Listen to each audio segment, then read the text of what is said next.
Hello friends, welcome to Sudha learning teacher channel. मेरा नाम सुधा सरस्वती है। आज मैं वीडियो लेकर आई हूँ, हिंदी से रिलेटेड है, यानी कि हिंदी के विलोम शब्द। अब विलोम शब्द का मतलब आप समझिए। पहले मैं छोटा सा आपको हिंट दे के समझाऊंगी, ध्यान समझिएगा कि विलोम का मतलब क्या होता है, क्योंकि कहते हैं विल प्लस ओम। तो अब उसका मतलब क्या होता है? विलोम का मतलब होता है आपका विरुद्ध, या आप विपरीत बोल सकते हैं, उल्टा बोल सकते हैं। ठीक है, तो विलोम शब्द के ये 3-4 तरीके से आप शब्द को बोल सकते हैं। जैसे कि हम देखिए, हम सबसे पहले हमने बोला विलोम, विलोम शब्द। ठीक है, विलोम शब्द को हम क्या बोल सकते हैं? विलोम शब्द को हम बोल सकते हैं विपरीत। ठीक है, और फिर उसके बाद क्या बोल सकते हैं? विरुद्ध, विरुद्धार्थी। ठीक है, विपरीत, विरुद्धार्थी। और देखिए एक और बोल सकते हैं आप, उल्टे, उल्टा।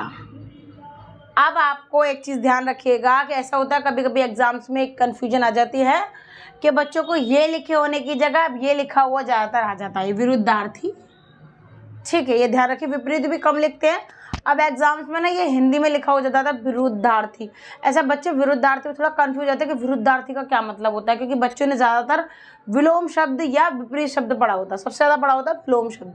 कि आप कभी भी किसी बच्चे से पूछेंगे तो वो क्या आपको बताएगा कि हमको विलोम शब्द आता है। आप पूछो उसको विरुद्धार्थी शब्द आता है बेटा आपको, वो बोलेगा विरुद्धार्थी शब्द। पहले थोड़ा सोचेगा, अगर उसको आता भी होगा तो फिर सोचेगा। ज़्यादा मतलब समझदार बच्चा होगा, उसको अगर पता होगा, नहीं अदरवाइज बच्चा पहले सोचेगा। आप डायरेक्ट बोलोगे बेटा विलोम शब्द आते हैं आपको, तो वो बोलेगा यस टीचर।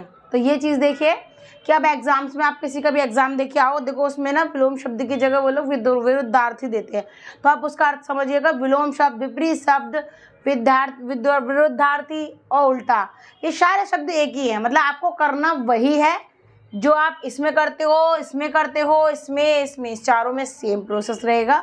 ठीक है, तो आप इस तरीके से हम इसकी डेफिनेशंस लिखेंगे। पहले मैं आपको सिंपल तरीके से डेफिनेशन बताऊंगी इसकी, बहुत सरल तरीके से। देखिए, सबसे पहले हम इसकी हेडिंग डाल देते हैं, विलोम शब्द की परिभाषा। देखिए, सबसे पहले हम लिखेंगे विलोम शब्द की परिभाषा। अब विलोम शब्द की परिभाषा आप सरल तरीके से समझाऊंगी मैं आपको कि कोई भी जो कोई शब्द है उनको उनका उल्टा जो अर्थ देते हैं। देखिए, कोई शब्द है वो उसका दूसरा, यानी देखिए कोई शब्द है, ठीक है, शब्द का क्या है? उल्टा शब्द, उल्टा शब्द। ठीक है, जो अर्थ देता है। देखिए, शब्दों का उल्टा शब्द जो अर्थ निकलता है, यानी कि शब्दों को विलोम शब्द कैसे कहते हैं? शब्द का उल्टा शब्द। ठीक है, शब्द का जो उल्टा शब्द होता है तो उसको क्या कहते हैं? हम विलोम शब्द कहते हैं। तो हम सीधा सीधा लिख दें। आपको मैं थोड़ा शॉर्टकट बताया, मैं आपको एक बार लिख के और बता दूं। देखिए, किसी शब्द के विपरीत या आपका जो उल्टा बोल सकते हैं, जैसे हम उल्टा शब्द का अर्थ विलोम शब्द कहलाता है, विलोम शब्द। ठीक है, अब देखिए, आप जैसे कि आपका कोई शब्द है तो आप उसको उल्टा कर दिया, उसका उल्टा हो गया। जैसे कि अब दिन का हो गया रात, तो दिन का विलोम शब्द क्या कहलाएगा? रात। क्या कहलाएगा? रात। तो इसी तरीके से आप इसकी डेफिनेशन को बना सकते हैं। ठीक है, तो अब मैं आपको देखिए इसके उदाहरण बताऊंगी, आपको उदाहरण बताऊंगी सिंपल और सटीक तरीके से। कुछ उदाहरण लेकर आई हूँ जो थोड़े ज़्यादातर इंपॉर्टेंट होते हैं, वो एग्जाम्स में हमारे आते हैं, तो अब ध्यान से समझिएगा आप। ठीक है, अब देखिए विलोम शब्द के उदाहरण। ठीक है, अब देखेंगे हम। सबसे पहला मैं आपको बताऊंगी, देखिए फर्स्ट नंबर पे हम बताएंगे आपको अल्पायु। अल्पायु, ये है आपके शब्द, इधर हम लिखेंगे विलोम। अब देखिए हम क्या देखें, अल्पायु।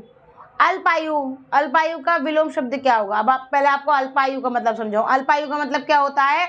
आधी आयु। अल्प माने होता है आधा, अल्पायु क्या कहता है कि मतलब जल्दी, कम उम्र में। जैसे कि कहते हैं अरे उसकी अल्पायु मृत्यु हो गई, यानी कि उसको कम उम्र में मृत्यु हो गई। दीर्घायु कहते हैं, आपने कभी देखा होगा बुजुर्ग लोग आशीर्वाद देते हैं, बड़े लोग आप पैर छुओ, नमस्ते करो, वो क्या कहते हैं, दीर्घायु। क्या बोलते हैं, दीर्घायु, यानी कि आपकी उम्र बहुत लंबी हो। ठीक है, अब देखिए इसका विलोम शब्द हम क्या करेंगे, यानी जैसे आप इंग्लिश में अपोजिट वर्ड्स बोल सकते हैं, तो दीर्घायु। ठीक है, क्या बोल सकते हैं हम, दीर्घायु। अब देखेंगे हम दूसरा आएंगे, दूसरा है आपका उत्कर्ष। दूसरा क्या है आपका, उत्कर्ष। अब हम क्या उत्कर्ष माने क्या, तो कहा था कि मतलब बहुत अच्छी चीज़ें हो जाती है। जो उत्कर्ष मतलब कहते हैं ना, उसको वो बहुत उत्कृष्टता, यानी कि अच्छा था, उसको मतलब बहुत अच्छा लगा। तो इसका हम अपोजिट क्या करेंगे कि जो चीज़ हमें अच्छी ना लगी हो तो हम क्या लिखेंगे इसको, अपकर्ष। अपकर्ष क्या लिखेंगे हम इसको, अपकर्ष। उत्कर्ष का अपकर्ष हो जाएगा। अब आगे देखिए तीसरा नंबर देखेंगे हम, तीसरे में है एकता। ठीक है, एकता। आपको एकता नहीं समझ में आ रहा तो आप ता हटाएंगे, सिर्फ एक का क्या होगा, एक का अपोजिट वर्ड, यानी कि विलोम शब्द क्या होगा, एक और अनेक। क्या हो जाएगा, अनेक, अनेक। ठीक है, अब यहाँ पर ता लगा तो यहाँ भी हम ता लगाएंगे, यानी एकता का अनेकता। क्या हो गया, एकता का आपका अनेकता हो गया। अब उसके बाद हम आपको आगे बताएंगे। देखिए 4 नंबर देखिए, अधिक। अधिक माने क्या होता है, ज्यादा। कहते हैं ना कि अरे आपने आज तो बहुत अधिक खाना खा लिया, आज आपने बहुत अधिक काम कर लिया। ठीक है, और आपने देखो कभी आप मैथ में देखिएगा, जैसे कि अधिक कोण, अधिक कोण का विलोम क्या कहते हैं, न्यून कोण। आप अधिक का कम भी हो सकता है, लेकिन हम इसका दूसरा शब्द बताएंगे आपको, क्या होता है, न्यून। अधिक माने ज्यादा, न्यून माने कम। आप कम भी लिख सकते हैं, कोई प्रॉब्लम नहीं है, इसलिए साइड में लिख दूं कि आप कम भी लिख सकते हैं। अधिक क्या क्या आप ज़्यादा भी लिख सकते हैं, ज़्यादा लिखा होगा तो कम लिखेंगे, अधिक लिखा होगा तो न्यून लिखेंगे। सिंपल सा सटीक का तरीका। अब आगे देखिए, अब आगे हम देखेंगे, अब आगे क्या देखिए, उत्तर। उत्तर ले लीजिए आप, इसे उत्तर हो गया आपका। अब उत्तर का क्या कहते हैं ना कि पूर्व पश्चिम उत्तर दक्षिण, तो सीधा सीधा है। ठीक है, देखिए आप एक प्लस बना लीजिए, एक तरफ पूर्व पश्चिम हो गया, सामने सामने, सामने वाले रो पर अगर उत्तर है तो इधर क्या होगा, दक्षिण होगा, तो वो उसका विपरीत हो जाएगा। तो उत्तर क्या होगा, दक्षिण। क्या हो गया, दक्षिण हो गया। जैसे कि अभी हम इधर खड़े तो हम बोलेंगे हम आपका क्या उल्टा हाथ, तो फिर वो दूसरा कहाँ खड़ा होगा, सीधे हाथ पे। ठीक है, अब इस तरीके से देखेंगे आप। 6 नंबर देखेंगे, उर्वर। उर्वर, उर्वर देखिए आपने उर्वर ज़्यादातर अपने साइंस में पढ़ा होगा, पर्यावरण में पढ़ा होगा, कहते उर्वरक शक्ति, यानी कि मिट्टी की उर्वरता को बढ़ाता है। अब देखिए इसका विलोम शब्द क्या हो जाएगा, ऊसर। आपने गांव में सुना होगा, देखिए हमेशा सुना जरूर होगा, आप अपनी नानी के यहाँ गए होंगे, दादी के कहीं भी गए, आपने सुना होगा, अरे वहाँ मत जाना, वो ऊसरा है, ऊसरा पड़ा हुआ है। ऊसरा का मतलब क्या होता है, जो बेहड़ होता है, जहाँ पर हरियाली, हरी घास वगैरह चीज़ें नहीं होती है, जो मतलब खाली खेत की तरह बेहड़ बीरान की तरह से पड़ा होता है, वो क्या बोलते हैं आपको, उसको क्या बोलते हैं हम, ऊसर, यानी कि ऊसरा बोलते हैं उसको। तो उर्वर क्या होता है, जहाँ पर मिट्टी वगैरह से हरियाली होती है। कहते हैं ना कि सूखा पड़ गया, एक तरफ कहते हैं बहुत सारा पानी है वहाँ पर, वहाँ कहते हैं वहाँ तो भैया सूखा पड़ा, तो वो उसका विलोम शब्द हो गया। तो इसी तरीके से हम उर्वर का विलोम शब्द क्या होगा आपका, ऊसर। क्या होगा आपका, ऊसर। अब हम 7 नंबर आपको बताएंगे। 7 नंबर में देखिए, 7 नंबर में क्या है, आलस्य। आलस्य, आलस्य क्या मतलब क्या होता है, आलस का मतलब होता है, आलस माने आलस, आलसी, जो व्यक्ति अपना काम ना करे, आलस करे हर चीज़ के लिए, हाँ थोड़ी देर में, थोड़ी देर में, थोड़ी देर में। क्योंकि कभी कभी ऐसा होता है कि हम लोग भी आलसीपन घर में कर जाते हैं, हाँ ये थोड़ा काम थोड़ी देर में करते हैं, थोड़ी देर, वो थोड़ी देर ना वो बहुत टाइम ले जाती है, ये चीज़ आप ध्यान समझिएगा। तो आलस का क्या हो जाता है। और कुछ लोग ऐसे होते हैं स्फूर्ति वाले, मतलब जिनको बहुत अच्छे से क्या होता है कि वो बहुत जल्दी काम करते हैं, उनको फुर्ती रहती है, वो जल्दी ये कर। कुछ लोग आलसी होते हैं, हाँ अभी कर लेंगे, थोड़ी देर में कर लेंगे।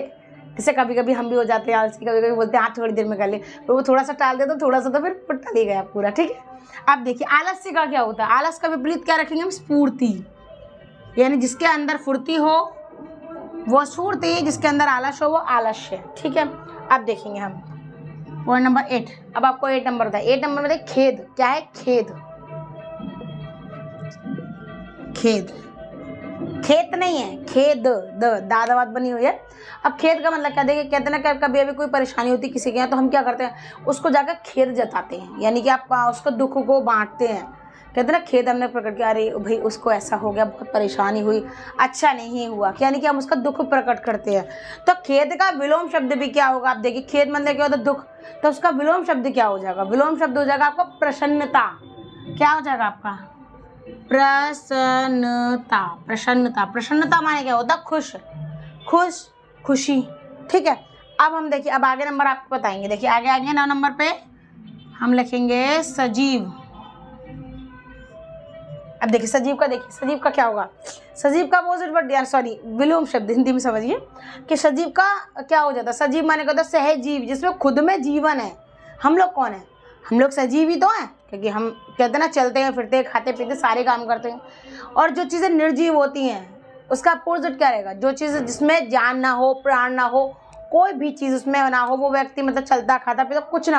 आप जैसे आपके घर में मेज ले लीजिए, आप मेज, टेबल, कुर्सी, आपके टीवी ले लीजिए, ऐसी चीज़ें बहुत सारी, आपके बेड हो गए, तो ये क्या चीज़ है, निर्जीव। जहाँ तुम आप डाल दोगे वो सालों, 10 साल 20 साल आप छुओगे नहीं, वो वहीं पड़ी रहेगी। लेकिन हम लोग क्या है कि हम इधर भी चल रहे हैं, हम इधर भी चल रहे हैं, तो हम चल रहे हैं फिर, तो इसका मतलब कि हम हो गए सजीव। पेड़ पौधे भी सजीव, क्योंकि वो बढ़ते हैं, लेकिन उनमें एक तरह से जीवन भी तो होता है, तभी तो वो धीरे धीरे बढ़ते हैं, घटते हैं वो। लेकिन कुछ चीज़ ऐसी होती है, जैसे किताब हो गई, आपको आपने एक जगह डाल दी, अगर कोई हाथ नहीं लगाएगा उसको तो वो वहीं रखी रहेगी। ऐसा नहीं हुआ चल के कि नहीं मैं तो थोड़ा सा आगे चल के बेड पे रखी रहूँगी, ऐसा तो नहीं होता है। तो इसलिए देखिए सजीव का अपोजिट क्या हो जाता है, हमारा विलोम शब्द क्या हो जाता है, निर्जीव, यानी जिसमें जान ना हो। निर्जीव जिसमें जान ना हो, सजीव जिसमें सजीव हो, यानी कि जिसमें जान या जीवन हो। अब आगे देखेंगे हम 10 देखेंगे, मौखिक। मौखिक, अब देखिए मौखिक यानी मौखिक बोल रहा है, तो हम कहते हैं मौ से खिक बोल रहे हैं, खिक हंस जाना, तो अब ऐसे समझ लीजिए मौखिक क्या होता है, कि मौखिक होता है बोलना। कहते हैं ना हम कोई भी चीज़ है, अब आपने कभी, आप मूवीज़ वगैरह तो सीरियल, कार्टून, आप सब चीज़ देखते होंगे, आपने कभी उसमें देखा, उसमें क्या बोलते हैं कि अगर आपको कोई परेशानी है, आप मतलब मुंह से नहीं बोल पा रहे, तो लिख के बताइए ना। ऐसा देखा है आपने, सुना तो ज़रूर ही होगा। तो मौखिक क्या है कि हम मुंह से बोल रहे हैं, अभी जैसे हम बोल रहे हैं ये ऐसे बोला, ऐसे बोला, या फिर आप क्वेश्चन ले लो, तो आपको सुना रहे हो और लिख रहे हो, 2 ही तरीका होता है वहाँ पर। ये तो है नहीं है कि एक में आप चित्र बना कर तैयार कर दिया, ऐसा नहीं है। एक में क्या होता है आप बोल रहे हो, एक में होता है आपका सुनना। तो यहाँ पर क्या हो जाएगा, मौखिक का हम क्या कर देंगे, लिखित। क्या करेंगे, लिखित। लिखित, मौखिक माने मुंह से बोलना, लिखित माने लिखना, हाथों से राइटिंग। ठीक है, अब उसके बाद देखेंगे हम पॉइंट नंबर 11 पे आएंगे हम। अब पॉइंट नंबर 11 देखिए, अभी मैंने आपको बताया मौखिक का होता है लिखित, यानी मुंह से बोलने का मतलब होता है लिखने का। ठीक है, अब आगे देखिए, अब आगे हम 11 नंबर बताएंगे आपको, सौभाग्य। सौभाग्य, अब देखिए आपने एक चीज हमें सुना होगा कि बेटे भाग्य से मिलते, लेकिन बेटी सौभाग्य से मिलती है। आपने ये टाइटल आपको हर जगह सुनने को देखने को मिलेगा, इसका ध्यान रखते समझिएगा कि सौभाग्य। आपने देखा होगा कि जिसके मतलब स्त्रियाँ जो होती हैं, लड़कियाँ, लेडीज़ जो होती हैं, इनकी शादी हो जाती है, तो लोग उनको आशीर्वाद देते हैं, बुजुर्ग लोग आशीर्वाद देते हैं कि सौभाग्यवती भव, यानी कि 100 से भी ज़्यादा तुम्हारी आयु हो, तुम्हारे पति की आयु बहुत लंबी हो, सौभाग्य रहो, यानी कि आप हमेशा सुहागन रहो, यानी कि जो शादी होती है वो। अब उसके बाद देखिए अब हम क्या करेंगे, अब देखिए हम सौभाग्य, जैसे मैंने आपको सौभाग्य बताया, तो उसके बाद क्या होता है, तो उसका विपरीत शब्द क्या होगा, दुर्भाग्य। आपने एक चीज देखा होगा कि आपने देखो कभी कहीं किसी का घट रहा होगा, कहते हैं अरे भाई उसकी बड़े सौभाग्य से शादी हुई, सौभाग्य से बेटा हुआ, सौभाग्य से बेटी हुई, कहावत सुनी आपने। दुर्भाग्य क्या, अरे भैया ऐसा उसको बेचारे का ऐसा दुर्भाग्य आया कि उस बेचारे का पूरी फैमिली को ऐसा हो गया, उसके साथ ऐसा हो गया। तो सौभाग्य का, सौभाग्य होता है आपका आशीर्वाद, दुर्भाग्य होता है आपके साथ जो घटना घट गई है उसको विस्तारित करना। ठीक है, तो आप देखिए सौभाग्य का क्या होगा, हमारा सौभाग्य का हो जाएगा दुर्भाग्य। अब आगे देखिए, आगे 12 नंबर देखेंगे हम कि ठोस। देखिए ठोस, ठोस, ठोस क्या चीज़ें होती हैं आपकी, जैसे कि आपकी आपका लोहे की बॉल हो गई तो ठोस हो गई। ठीक है, ठोस हो गई। और ठोस के अलावा देखिए आप एक चीज़ सबसे पहले समझिएगा, एक तो चीज़ होती है ठोस, बहुत सारी चीज़ होती है, कहते हैं ना कि भैया ठोस आइटम खाते हैं, इसलिए तो आप लोग पुख्ता आइटम हो। देखा आप लोगों ने कभी घर में फैमिलीज में बोल देते ना, मतलब कोई हेल्दी अच्छा खाया होता है, मतलब पतला हो, कहते भैया पतला है, जान है इसमें, इसका ठोस आइटम खाता है। तो वो क्या होगा, ठोस यानी मजबूत। अब उसका अपोजिट क्या करेंगे हम, लिक्विड तरल। कहते रहे तो पानी सा है, एक तरफ कहते ठोस आइटम, भैया थोड़ा है पर बहुत अच्छा है, तो इसलिए ठोस का अपोजिट यानी कि विलोम शब्द हम क्या करेंगे, ठोस का हो जाएगा तरल।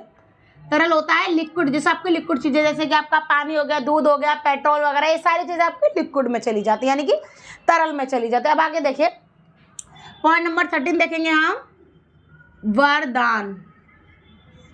वरदान, वरदान क्या होता है, कहते हैं ना कि कभी आपने देखा होगा कि रावण को वरदान मिला था, शिव जी ने रावण को वरदान दिया था। तो अब एक चीज देखिए आप कि वरदान क्या होता है, आपको किसी को आशीर्वाद देना, किसी ने आपको आशीर्वाद दिया, कहते हैं आप भगवान से आपने बहुत बहुत मिन्नतें की, मैंने आपने वरदान मांगा उनसे कि भगवान, अभी वो प्रकट होते हैं, वो बोलते हैं आपको कि आपको क्या करना है, आपको कि देख आपको एक वरदान मिलेगा, आपको जो चाहिए वो मांगो। तो आप ऐसी चीज़ मांगेंगे जो आपके पास कभी ना हो या आपको उस चीज़ के अलावा कुछ और ना हो, तो आप उस चीज़ को वरदान कह सकते हैं। अभिशाप में क्या है कि अभिशाप को आप दूसरी भाषा में, जैसे आम भाषा में बोल सकते हैं बद्दुआ। क्या बोल सकते हैं, बद्दुआ। क्या कहते हैं ना कि किसी का उस भैया उनने तो ऐसा आशीर्वाद दिया, उनने ऐसा वरदान दिया हमको कि हमारे जीवन तो सफल हो गया। उसका अपोजिट क्या करेंगे आप कि उसका अपोजिट होगा अभिशाप, यानी किसी ने हमको बद्दुआ दी या मतलब हमसे ऐसा बोला कि उसकी हाय लग गई तो हमारे साथ ऐसा हो गया। तो वरदान का अपोजिट यानी विलोम शब्द हम क्या लिख सकते हैं, आपका अभिशाप लिख सकते हैं, अभिशाप। ठीक है, वरदान का क्या लिख सकते हैं आप, अभिशाप लिख सकते हैं। मैंने जैसे आपको बताया वरदान होता है आपका आशीर्वाद, लेकिन अभिशाप क्या होता है आपकी बद्दुआ, सादा सिंपल सी भाषा में, क्योंकि ऐसा होता है अभिशाप लोग कम समझते इसलिए। अब आगे देखेंगे हम हर्ष। हर्ष का विलोम शब्द क्या होता है, हर्ष माने क्या होता है, हर्ष उल्लास। आपने कभी देखो आप निबंध वगैरह आते हैं उसमें कहते हैं ना कि हमने ये त्योहार हर्ष दिवाली हर्ष उल्लास के साथ मनाते हैं। तो हर्ष का मतलब क्या होता है, खुश होना, खुश होना, खुश होना, उत्साहित होना, मतलब और बहुत ज़्यादा प्रसन्न होना, मतलब एंजॉय करना, आप जैसे समझिए। तो हर्ष माने होता है खुश। इसका विलोम क्या होगा, आप देखिए खुश का दुख होता है, तो इस तरह का हर्ष का क्या हो जाएगा, शोक। कहते ना अरे भैया उसके यहाँ हर्ष उल्लास से शादी हुई, फंक्शन हुआ, उसका कहते अरे भैया उसके यहाँ तो बहुत गमी हो गई, आज ऐसा हो गया, उसकी दादी मर गई या जो भी कुछ है, तो आप कुछ भी ऐसा। तो आप ये समझिए हर्ष का विपोजिट यानी कि आपको उसका अपोजिट जो विलोम शब्द है वो क्या हो जाएगा, हर्ष का क्या हो जाएगा आपका शोक। क्या हो जाएगा, शोक हो जाएगा। ठीक है, क्या होगा, शोक हो गया। अब हम देखिए 15 नंबर पे आएंगे हम, 15 नंबर। अब देखिए सबसे मेन चीज़ देखिए हम यहाँ पर, आप एक चीज़ समझने वाली कोशिश है कि आपके जैसे कि आपके जो विलोम शब्द होते हैं उसमें कुछ नहीं होता है, बस आपको आगे वाला जो शब्द है उसका अर्थ समझना होता है कि वो क्या चीज़ है, तो उससे रिलेटेड आप शब्द को आप बना सकते हैं। तो आपको हमेशा इन चीज़ों का थोड़ा हिंदी का मतलब भी याद रखना पड़ेगा, इससे कोई दिक्कत नहीं है। आप लोग जो शब्द आपने हिंदी इंग्लिश साइंस मैथ सब में सुने होंगे और आप डेली यूज़ में भी आपने वर्ड सुने होंगे, तो आपको ध्यान रखने की ज़रूरत है। कभी भी कोई व्यक्ति वो बात कर दे तो उसका पूछो आप इसका मतलब बताइए, आपने ऐसा पूछा, कभी भी किसी से भी मतलब पूछो, उससे क्या है, उससे क्या होता है कि आपकी नॉलेज भी बढ़ेगी और वो भी अगर उसको आता होगा तो वो बोले इस माने मैंने आपको बता दिया था कि खुश होता है, तो उसका अपोजिट हम सीधा सीधा अपोजिट है विलोम शब्द शोक कर सकते हैं। तो हर्ष का हो गया आपका शोक हो गया। अब उसके बाद देखिए आगे देखेंगे हम, आगे हम लिखते हैं जैसे कि शयन लिख दिया हमने। सोना सबको पता है, सोना का मतलब गोल्ड नहीं, सोना का मतलब स्लीप, यानी कि आप आराम करते हैं वो सोना। ऐसा ना कि सोना एक ऐसा वर्ड है जिससे दो शब्द बनते हैं मगर जगह जगह यूज़ होते हैं। वो कभी कभी आदमी कह रहे हो ना कि हमको सोना ज़रूरी है, सोना चाहिए, तो लोग क्या सोचेंगे सोने में गोल्ड चाहिए क्या, ऐसा मतलब थोड़ा फैमिली मेम्बर होते हैं ना तो दूसरे से सब बोल देते हैं। ठीक है, आप देखिए शयन, शयन माने क्या होता है आपका सोना होता है, शयन माने सोना होता, तो यहाँ पर क्या है हमने सोना नहीं लगा, सोना होता तो जागना लग जाता, तो यहाँ शयन लिखा हुआ है। शयन हिंदी में शयन आपके देखो, आप कभी आप देखिए आप कभी आप बाहर घूमने के लिए जाएंगे तो कहीं ना कहीं ज़्यादा आपको स्लीप रूम या आपको शयन कक्ष लिखा होगा, देखिए आप शयन कक्ष लिखा होगा। अब सोना का क्या हो जाएगा विपरीत, इसका क्या कर देंगे हम जागरण। वो कहते ना आज कहावत सुनिए कि पूरी रात के जागरण कर रहे थे, भजन कीर्तन कर रहे थे, पूरा जागरण कर रहे थे, तुमने क्या किया कि पूरा जग रहे थे, तो उसका मतलब क्या हो जाता है जागरण। तो शयन का अपोजिट वर्ड यानी विलोम शब्द क्या हो जाएगा आपका जागरण हो जाएगा। अब उसका देख 16 नंबर देखेंगे हम, आध्यात्मिक। आध्यात्मिक देखिए आध्यात्मिक, आध्यात्मिक का मतलब समझिए आप कि आध्यात्मिक चीज़ें क्या होती है ना, कहते हैं आध्यात्मिक चीज़ें आपकी क्या होती है कि जो आप मतलब अध्याय के अकॉर्डिंग करते हैं बहुत, और इसके अपोजिट क्या है आपका, अपोजिट होगा भौतिक। भौतिक क्या होता है साइंस, और ये आपका एक तरह से क्या होता है ज्ञान। क्या आध्यात्मिक कहते हैं ना कि अरे उसको ज्ञान की प्राप्ति, अगर आपको ज्ञान से चीज़ें मालूम है तो आपका कहते हैं अरे आध्यात्मिक इंसान है। लेकिन कहते हैं कुछ लोगों को भूगोल, यानी इसको क्या कहते हैं भौतिक, भौतिक क्या आपका? केमिस्ट्री। भौतिक माने क्या होता है आपका? केमिस्ट्री। तो आप एक चीज़ देखिए कि आध्यात्मिक का अपोजिट वर्ड, सॉरी विपोजिट वर्ड नहीं, अपोजिट वर्ड, इसका क्या हो जाएगा? भौतिक। देखिए आध्यात्मिक का आ जाएगा होगा भौतिक। ठीक है, तो आप ये चीज़ का ध्यान रखने वाली चीज़ है कि विलोम शब्द उसका विपरीत होता है, यानी कि उस शब्द का उल्टा होता है। इसका अर्थ निकाल लीजिए, इसका निकल आएगा, उसका निकाल लीजिए, उसका निकल आएगा, इधर का निकालिए तो उधर का निकल जरूर आएगा। ध्यान से समझिएगा इस चीज को। अब 17 नंबर, क्वेश्चन नंबर 17 हम देखेंगे हम। अब आप जैसे कि आप उसको देख लीजिए, अंधकार, अंधकार का आप प्रकाश कर लीजिए, आदान का प्रदान कर लीजिए, मतलब आदान प्रदान। आदान कहते ना, आदान माने आना, कोई चीज़ आई, प्रदान माने देना। ठीक है, इसका ये अपोजिट वर्ड हो गया विलोम शब्द।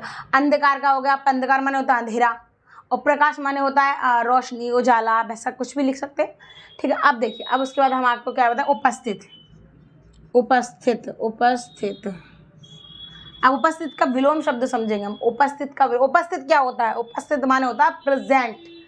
स्कूल में आपकी क्लास में आज कितने बच्चे उपस्थित थे?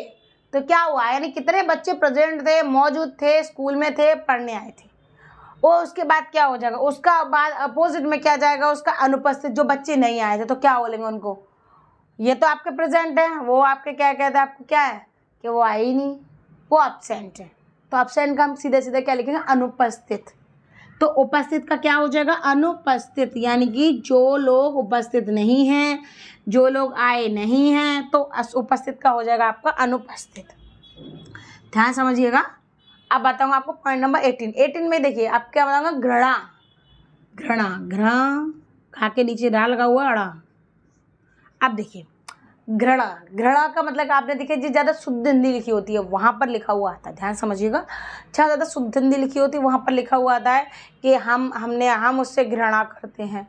क्योंकि आप पुराने, जो आपके पुराने ज़माने टाइप के, जैसे कि आपके सीरियल हैं, मूवीज़ हैं, ऐसी चीज़ें देखिए आप पुराने, उसमें ज़्यादा करेंगे वह हमसे बहुत घृणा करते हैं। घृणा आप कहते हैं वह हमसे बहुत गुस्सा है, नाराज़ हैं, ऐसा वो। तो ये तो नॉर्मल शब्द हो गए, लेकिन घृणा क्या था? शुद्ध हिंदी में, पहले हिंदी में घृणा ही बोलते थे। अब तो गुस्सा, नाराज़ हो गए, उठ गए, ऐसा चीज़ें तो ये अब तो नॉर्मली आपको ये अब तो यूज़ होने लगी है। लेकिन क्या घृणा माने क्या होता है आपका? गुस्सा, नाराज़गी। अब इसका अपोजिट क्या हो जाएगा? यानी कि प्रेम। प्रेम माने क्या होता है? ये सबको पता होगा। प्रेम माने क्या होता है? प्यार। यानी कि जो माता पिता हैं हमारे हमसे करते हैं, हम बहन भाई एक दूसरे से करते हैं, और जब सभी लोग फैमिली मेम्बर्स एक दूसरे से प्यार करते हैं, तो वो क्या होगा? प्रेम हो गया। तो घृणा का विपरीत शब्द क्या हो जाएगा? प्रेम हो जाएगा। अब आगे देखेंगे हम 19 नंबर देखेंगे, मोक्ष। मोक्ष, अब देखिए मोक्ष का मतलब क्या होता है? आप मोक्ष देखिए, कहते ना कि उसको आप नॉर्मल सा है कि उसमें क्या बहुत सीधा सीधा कि मोक्ष, अरे उसको मोक्ष की प्राप्ति नहीं हुई। मोक्ष माने कहते हैं कि उसको मोक्ष की प्राप्ति हो गई, मतलब मोक्ष मिल गया। कहते हैं आप देखिए, जैसे कि कोई मतलब अभी मर जाता है या कुछ भी हो जाता है, तो कहते हैं उसकी आत्मा इधर भटक रही है। हमने किचन में देखी, बाथरूम में देखी, ऐसे लोग अफवाह फैलाते हैं ना, तो उसमें क्या कहते हैं, अरे मोक्ष नहीं मिला उसको, कुछ ना कुछ उसको करना रह गया, कोई काम रह गया, कोई ये रह गया, कोई वो रह गया। नाटक में, सीरियल में, मूवी में, सब में देख लो आप, कार्टून में भी देखो तो सब। तो क्या मोक्ष का क्या होता है? मोक्ष में उस मोक्ष हो गया यानी कि आज़ाद। मोक्ष का मतलब होगा आज़ाद। कहते ना कि उसको मोक्ष मिल गया तो वो अपने चले गए, यानी कि वो हो गए आज़ाद। और इसका विलोम शब्द क्या हो जाएगा आपका? बंधन। कहते ना कि भैया वो तो बंधन में बंधी है। अब देखिए कभी उसमें दिखाते हैं कि बंधन में बंधी हुई है, अरे कि वो बंधन में बंधी हुई है, वो यहाँ से नहीं जाएगी, वो आपको परेशान नहीं करेगी, ऐसा वैसा बोलते ना। तो क्या होगा? मोक्ष माने होता है आज़ाद, बंधन माने होता है बंधना। ठीक है, अब देखेंगे हम 20 नंबर देखेंगे। मोक्ष माने होता है बंधन, मोक्ष माने आज़ाद होता है, बंधन माने आपका मतलब बंध जाना। अब ऐसे आप एक और देख लीजिए, अच्छा रक्षक हो गया। रक्षक कौन होता है? रक्षा करने वाला। और भक्षक कौन होते हैं?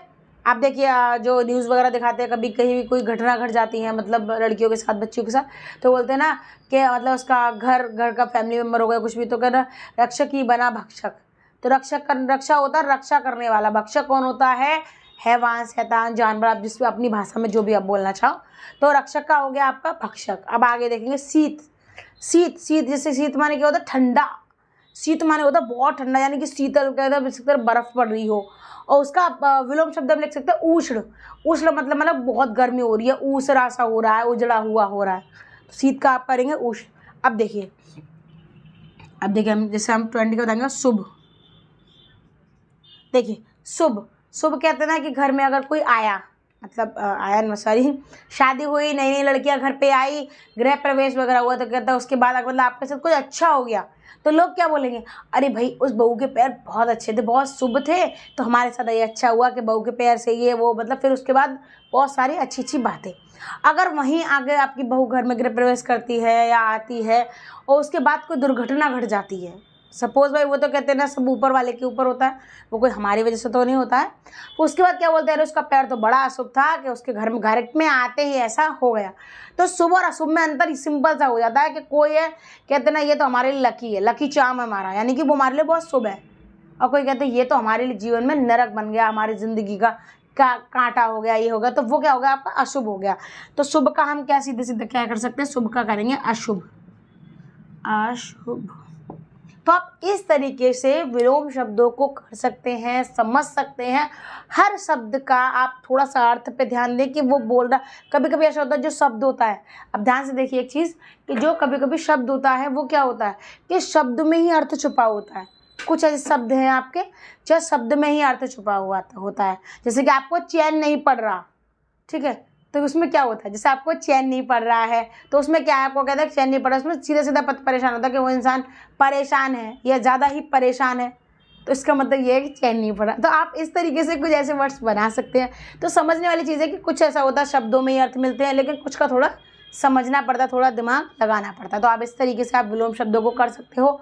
डेफिनेशन में कुछ नहीं करना है आपको, डेफिनेशन में सीधे सीधे लिख दीजिए कि विपरीत अर्थ देने वाले शब्दों को या उल्टा अर्थ देने वाले शब्दों को विलोम शब्द कहते हैं। एक लाइन की भाषा है, आप एक को 2 लाइन में 4 लाइन में और ऐड कर दीजिए कि उसमें इस तरीके का होता है। 2-4 आपको लॉन्ग में है तो आप 4 लाइन ऐड करके बना सकते हो, उसी को थोड़ा घुमा फिरा के ऐड कर सकते हैं आप।